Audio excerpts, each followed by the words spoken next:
So first of all, quickly start with the introduction, like what's your education and what you are doing, and then we move ahead. Absolutely. So I like to call myself an accidental engineer and MBA by choice. The reason I say accidental is because I always wanted to become a professional cricketer, but science happened. And when science happens, engineering happens by default.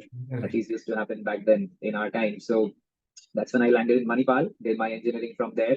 Not the second one, it's in Karnataka.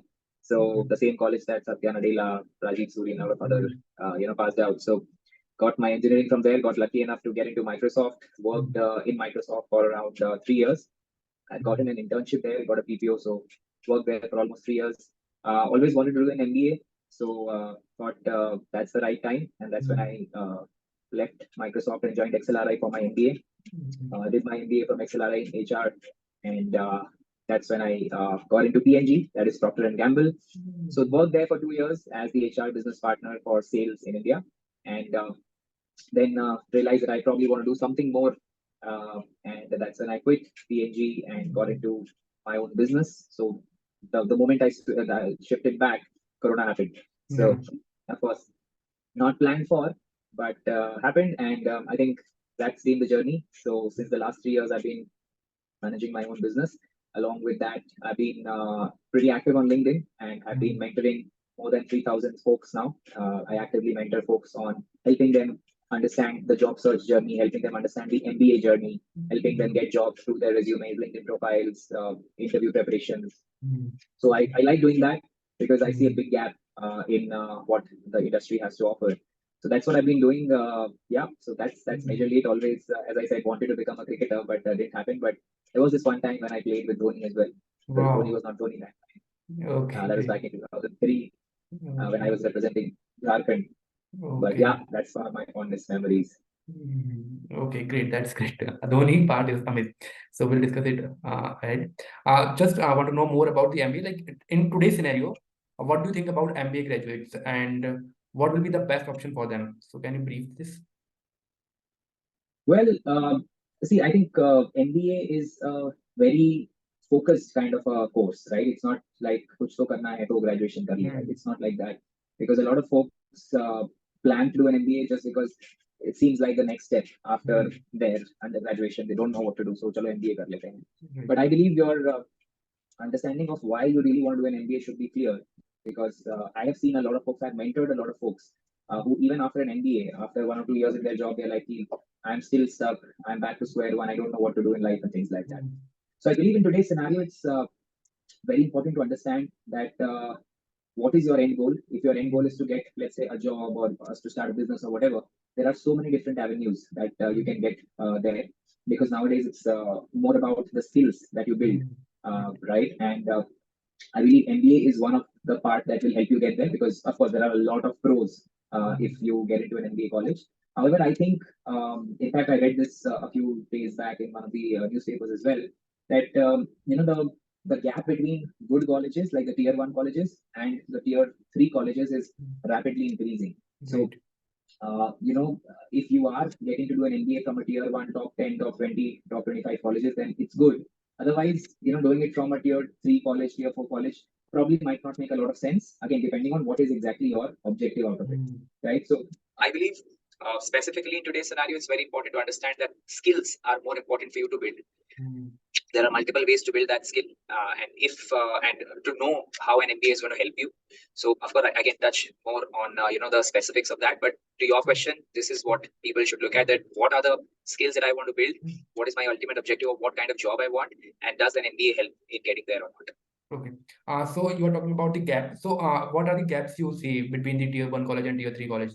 What is the lagging between both these like colleges? See, I think with the vast amount of experience that the tier 1 colleges have had, the number one difference that you yourself will feel when you go to a tier 1 college is the kind of peer group that you study with, right? And ultimately, I believe an MBA is not just a curriculum course where you go study some subjects and come out and you get a job. No, an MBA is something where it's an experience of 1.5 2 years, right? And you learn much more outside the class than what you learn inside the class. So that's why it's very important that whatever experiences you're getting outside the class is very, very good. And I believe the tier 1 colleges or the good ones, do a great job in that. Number one, the peer group that you get, you are going to be with one of the some of the smartest folks in the country. That's the difference that I felt when I was at XLRI, because when you are with the smartest folks in the country, you yourself tend to increase the level at which you are playing at, right? So that is the number one thing, which is a huge difference as compared to tier 3, tier 4 colleges. I also believe the faculty, of course, because a lot of times the faculty does play a very, very important role in your pedagogy, in your the way you actually get to learn, the kind of case studies that you do, the kind of extracurriculars that you do. So I think that is another one, and of course the kind of placements that you get. That's the third thing. The top tier colleges will, of course, help you get much better placements, and the last but not the least is the kind of network and the kind of alumni that you get to work with. I was surprised, when I went out of XLRI and I saw how closely knit a family the XLRI alumni base is. And whenever you need any help, whenever you need any referrals, whenever you need any, foot in the door, I think the alumni is what really helps you. So all of these things are, way, way better in a tier 1 college as compared to a tier 3 or a tier 4 college. So I think that's where the gap is increasing, and I believe it's much better to do any if you're doing it from a tier 1 college, then it's great, of course, but not everyone can get there. So if you cannot get there, then it's much better to do any other skill based course to actually get a job than waste 2 precious years in a tier 4 college. Okay. Okay. So if someone is doing graduation in MBA from tier 3 or tier 4 colleges, right? So what are the skills you are focusing, like some basic skills and some of the core skills we can say for the MBA? So you can suggest people or students who is graduating from the tier 3 or tier 4 colleges. All right. Okay. Now, yes, I a lot has been said by me that, okay, tier 3, tier 4 MBA is not good and all, but don't worry. Even if you are in a tier 3, tier 4 college, then it's not like the end of the road, right? Because even if you're doing an MBA from a tier 3, tier 4, if you want to get to a level playing field, which the tier 1 and tier 2 guys are playing, so there are some specific things that you should do. So let's talk about that, because that will help folks who are doing tier 3 an MBA from a lower tier college, right? Number one, wherever you are in whichever college, first of all, you have to try to be in the top 10, top 20%, top 30% of that college. Because ultimately, when a college, right, when a company comes to your campus, then during that time, your entire batch is your competition, right? And the best company that comes to the campus, your objective should be to get there. Or if you can get an off campus, then that's great. But the best company that comes to your campus, your objective ultimately has to be in that company. And for that, try and be in the top 20, top 30%. Now, what does this top 20, top 30% mean? Does it mean that you have to get the best CGPA or the best marks? No, it doesn't mean that. So there are multiple things that you should do. So number one, yes, your grades do matter. It's not like it doesn't matter. It does matter. Try and be an above average in your grades. You need not be right at the top, because you might not get a lot of time to do other things then, but try and be above average. If you are at the top, that's great. Second thing, you have to build the skills that are missing from your experience in your tier 3, tier 4 college. What kind of skills? Number one, your ability to solve problems. How can you show your ability to solve problems? Either through taking up live projects, or taking up some live internships, or taking part in a lot of case competitions. Nowadays, Unstop, which was previously Dare to Compete, has a lot of competitions that it floats around. Right? And even if a company is not coming to a campus, you can actually take part in that. So if you take part in case competition,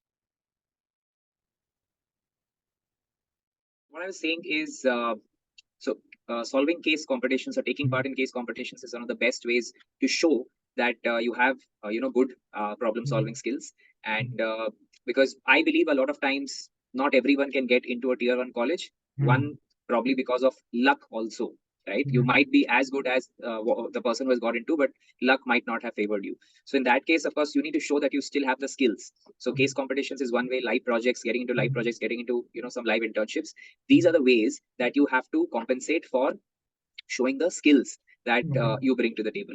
And apart from that, also be very, very active in the other events that happen in college. So try to be either in a club or a committee, or in a sports, or in any other extracurricular or co-curricular. You can do some projects with your professors if required, if that's what you love, right? So try and get into things. Don't just, my suggestion would be, don't just sit around and do nothing and just study, because just studying is not really going to help you in an MBA. Right. So you have to be involved in something else and try and build your profile. So as I said, there are 4-5 ways that you can build your profile. The and this is in priority order that I'm telling you. Number one is to get a live internship or an internship. That's the best way to do some real life work and build skills. Number two is a live project. Number three is taking part in case competitions. Number four is doing a project with any of your professors. Number five is to take part in all the committee work or sports or club activities and organize that or things like that. And last, if you still cannot do anything like this, then do some online courses. There are a lot of courses on Coursera, EDX, Udemy, platforms like these, where you can still get to learn something and do a capstone project. So do all of these, or at least some of these, to really build your profile, build the skills that will really help you. And to your question, Hariom, of what skills, what specific skills to build, number one is, as I mentioned, problem solving. Number two, your ability to communicate, your ability to articulate things in in the right way, and that'll happen only if you be out there, if you really talk to people and get involved in activities, solve some case studies. It will help you think in a structured manner so that you can articulate well. Number three is building credibility in your own candidature, in your profile. I mean, ultimately, what should be visible is, if I give you some work, then you will get it done, right? It's called getting things done. So that skill is super, super, super critical. And of course, the technical skills based on your specialization. If you're doing marketing, try and get some marketing specific skills, digital marketing or SEO or Google Ads or things like that. If you're doing finance, then some finance specific skills. So those will really, really help. Okay, great. So after completing graduation, so what are the job opportunities or what are the job fields or sectors you can suggest after completing MBA? And what are the platforms from where students can apply there? So this is after graduation or after MBA, you mean? After MBA, after MBA, post graduation. After MBA, right?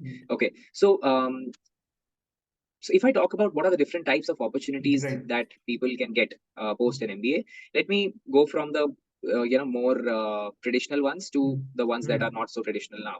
So first of all, there are a few major specializations that people have. So for example, people can get into either specific roles or general roles, right? When I say specific roles, it can be like they get into marketing, or they get into finance, or they get into operations, HR, things like that. General roles where a lot of companies hire MBA graduates as management trainees, right? So it's like a general management role where you will join the company. For example, TAS or Tata Administrative Services, Aditya Birla Group, or Mahindra. All of these companies hire you as management trainees. A lot of other companies also. I'm just taking some examples. So you're not joining specifically for marketing or for finance or for HR. You just join as a management trainee. You are, given multiple opportunities to try out different types of things, like a general management type roles. And then it's basically like building your future leadership, right? So these are the general management roles where you will have to work on every type of job. It can be marketing, it can be finance, sales, whatever. So one entire type of opportunity is there. This is for people who might really, want to explore more after MBA. And the other type is the traditional specific type of roles. Again, there are some other examples also in the general type of roles. For example, these days a lot of people do category management or product management. I would still say these are more generic type of roles or general management type of roles. Let me touch base on that later. But coming back to the specific type of roles, so one is marketing. So in marketing, you can get into multiple different types of roles. You can get into brand management, right? Or you can get into campaign management, or you can get into digital marketing. These days, it's a pretty upcoming field, right? So there are a lot of specific marketing roles that you can get into, or you can get into finance roles. So in finance, you might have heard of investment banking or relationship management of clients. So that's also finance. Or you can get into the analyst type of roles, right? So that also it comes under finance. Or you can get into operations. So operations is any supply chain management role or a purchase type of a role or things like that. You can also get into HR. So HR has multiple different types of roles. You can get into HR generalist, or HR specialist, can be into talent acquisition, into HR business partnering, or different. There are a lot of different types of roles there as well. So when you think of what specific opportunities people have, these are all the different types of roles that they can get into. They can also get into product management. The product management can be either tech or non-tech. So tech, for example, generally tech product management is given to people who are from the technical background. And nowadays, a lot of non-tech product management roles are also there, where you will be managing the entire P&L, end to end of a particular product.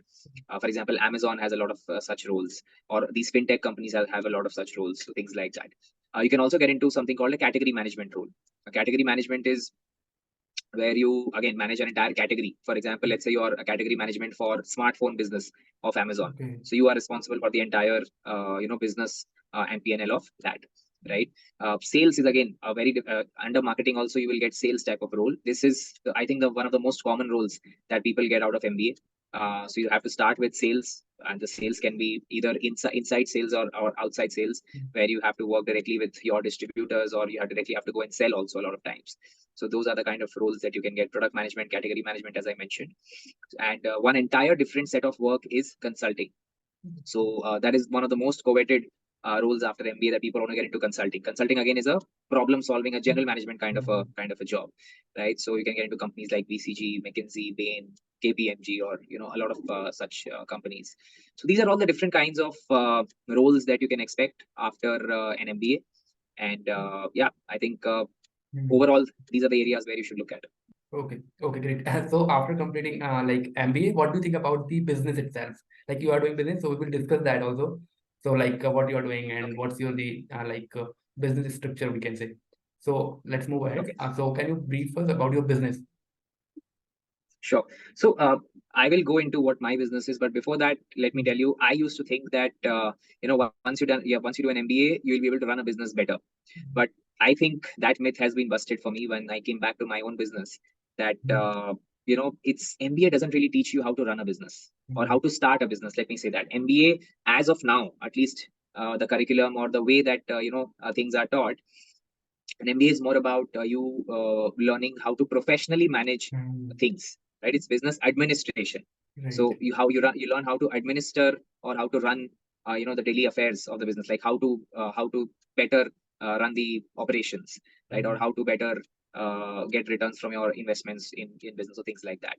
But when it comes to your own business, sorry, when it comes to your own business, I've realized that it actually requires a very different kind of skill set, right? Which is not that easy to just study and learn. For example, patience or perseverance, or your grit, or your ability to really come back after you fail, or every time you fail you have to get up. I mean, it might sound philosophical, but these are the Right. most important skills that are actually required in a business. And then again, a lot of other types of skills as well. For example, how to start a business, what kind of forms you need to fill, how to register your own company, how to get what exactly is GST, right?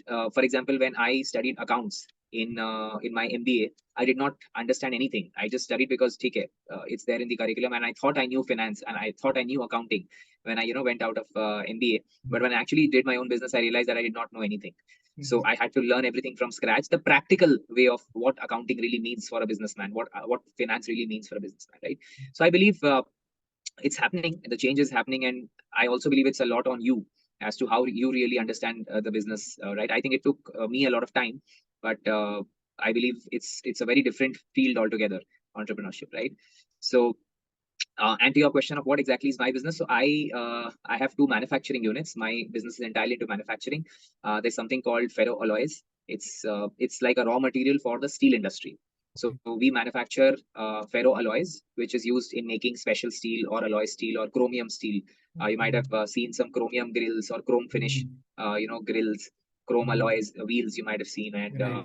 then stainless steel. So all of these have specific percentages of chrome. So we make the raw material for that. I also make some raw materials for the welding electrodes industry. That also is one of the parts of the business. So I'm managing both of these business along with two other partners. And yeah, of course, looking at all the day-to-day affairs, the production, the inventory management, entire manpower, the sales, the marketing. As the owner, you of course have to look at Right. everything. But this is what is there.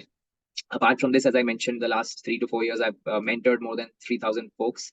And that is the other part of what I do freelancing in my freelancing type, which is I help folks with their job search journey, with their resumes, LinkedIn profiles, interview preparations, helping them craft their candidature in the better way. So that's another part of my business, which I do. That's something that I do out of passion. And yeah, so these are the two major areas where my time goes during the day. Okay, okay, great. So let's break down about your business. Like, it's your father business or you started from the scratch? So one part was the family business, which was the ferroalloys part. Okay, The part where we started manufacturing a different line for the welding electrode industry. That was something that I started from scratch.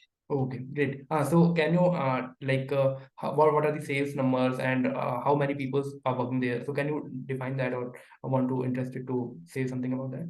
Uh, so so both the businesses combined, the turnover is around 110 to 115 crores now in the last year we Okay, did. And there overall there are more than 150 members that work. okay, Some office staff, some workers. It's a combination of both. okay. And yeah, that's majorly it. Okay, okay, that's great. And let's discuss about the your journey of educating people or students. So what you are doing there and how you are contributing. If in future someone needs help, so how you can help them. Like, Okay, so yeah, so I'll tell you how this started. So when COVID happened, that was the time when I actually came back to the business, and suddenly COVID happened, and I had no plans of okay, now the business is also shut for at least a month when everything was shut down, and I didn't know what to do, and I never liked doing nothing. So that was the time when this opportunity came, and I think a lot of people needed help with getting better jobs and getting livelihood.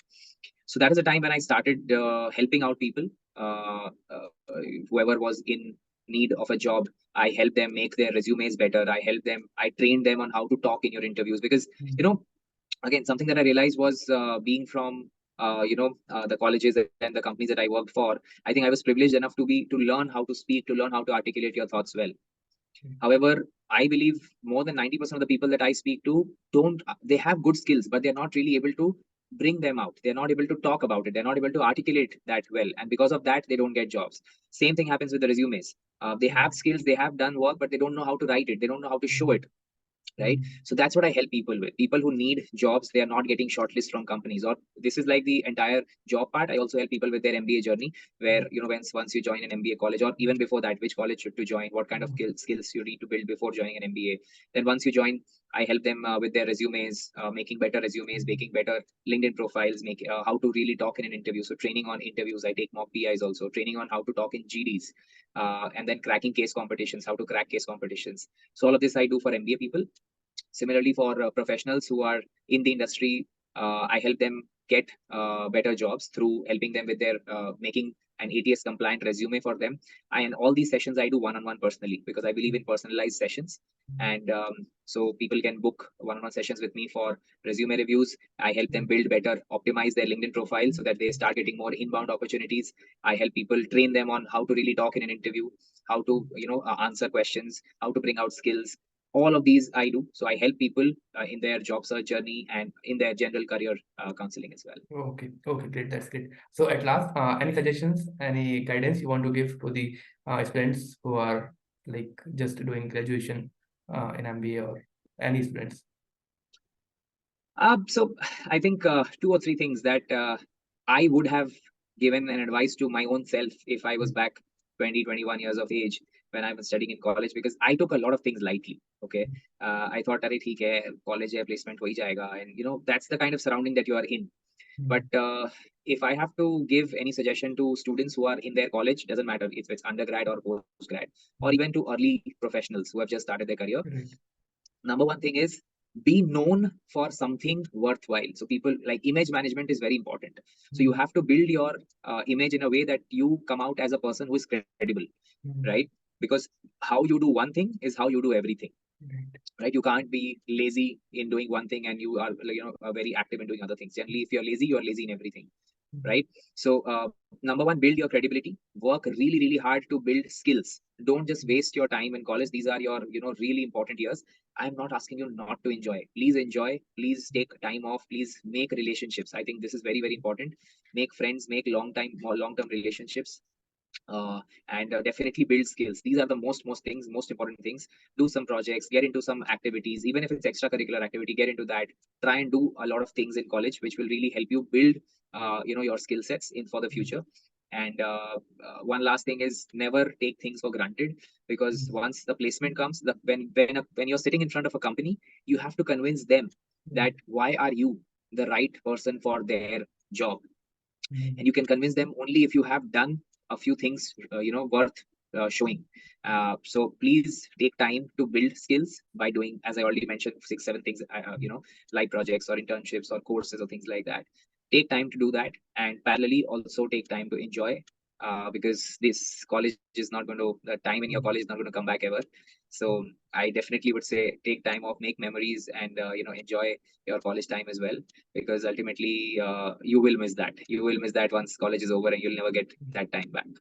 So have a healthy mix of both, but never ever forget that when you are sitting in front of a company, you have to convince them that why are you the right fit, and you'll be able to convince them only if you have some things to show your skills. So that's what I would suggest. Okay, okay, that's great. That's amazing. So like worth it of this, worth it of your time.